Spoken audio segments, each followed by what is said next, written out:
Voyons ici un exercice type portant sur des droites du plan et leurs équations cartésiennes. La première question nous demande de tracer la droite delta UA qui passe par A et dont U est un vecteur directeur. L'énoncé nous dit que le point A a pour coordonnées -2, 1, ce qui nous permet de le placer dans le repère. L'énoncé nous dit également que le vecteur U, qui dirige la droite que l'on veut tracer, a pour coordonnées 2, -3. Le vecteur U peut bien sûr être représenté n'importe où dans le repère. Mais le représentant du vecteur U qui nous intéresse ici est bien sûr celui qui a pour origine le point A. Une fois le point A placé et le vecteur U représenté, il ne reste plus qu'à tracer la droite delta UA.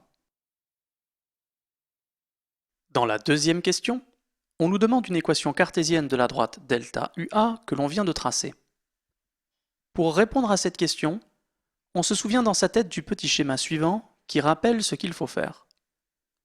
La droite delta UA est celle qui passe par le point A et qui est dirigée par le vecteur U.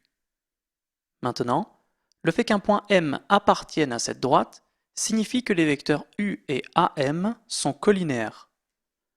Le point clé pour terminer est que si U et AM sont collinéaires, cela signifie que le déterminant des vecteurs U et AM est égal à 0. C'est l'expression de ce déterminant qui va nous donner une équation cartésienne de la droite delta UA. Pour réexprimer ce déterminant, il nous faut connaître les coordonnées des vecteurs U et AM. Pour le vecteur U, il n'y a pas de problème, car nous connaissons ses coordonnées. Pour le vecteur AM, par contre, nous avons les coordonnées du point A, mais le point M peut être a priori quelconque. Nous allons donc noter x, y, les coordonnées de M, où x et y peuvent varier. Et nous allons exprimer les coordonnées du vecteur AM en fonction de celles de A et de M. Le vecteur AM a donc pour coordonnées xm moins xa, qui vaut x moins -2, et ym moins ya, qui vaut y moins 1. X moins -2 peut bien sûr être réexprimé en x plus 2. Le déterminant de U et de AM, qui peut être écrit à l'aide des coordonnées des vecteurs U et AM en tableau, vaut donc 2 fois y moins 1 moins -3 fois x plus 2. 2 fois y moins 1 donne 2y moins 2, et moins 3 fois x plus 2 donne moins 3x moins 6. On obtient alors 2y moins 2 plus 3x plus 6. Comme il y a un moins devant les parenthèses, on change tous les signes à l'intérieur des parenthèses pour pouvoir les enlever. Puis, après réduction, le déterminant est finalement égal à 3x plus 2y plus 4. On a donc trouvé une équation cartésienne de la droite delta UA, 3x plus 2y plus 4 égale 0.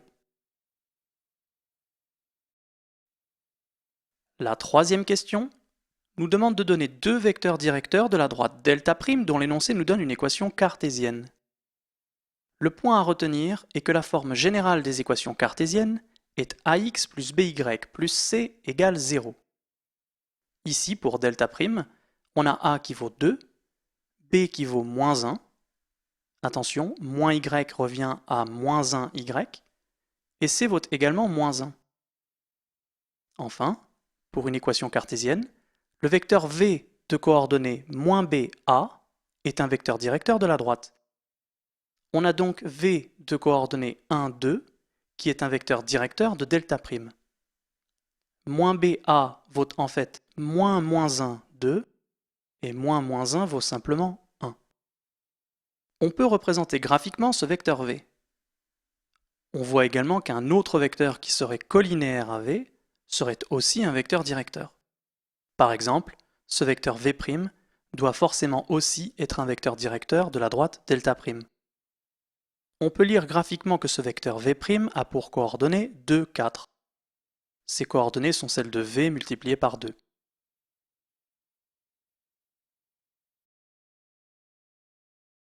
Dans la quatrième question, on nous demande de déterminer les coordonnées de deux points qui sont sur la droite delta' dont on connaît une équation cartésienne. Tout ce que nous avons à faire, c'est choisir des valeurs de x et calculer les valeurs de y qui correspondent.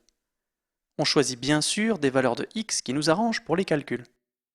On peut par exemple commencer par prendre x égale 0. L'équation de la droite delta' nous permet alors d'écrire que 2 fois 0 moins y moins 1 est égal à 0. Donc que moins y moins 1 est égal à 0, et donc finalement que y est égal à moins 1. Tout cela permet de savoir que le point de coordonnées 0, moins 1 appartient à la droite delta', car ces coordonnées vérifient l'équation de la droite.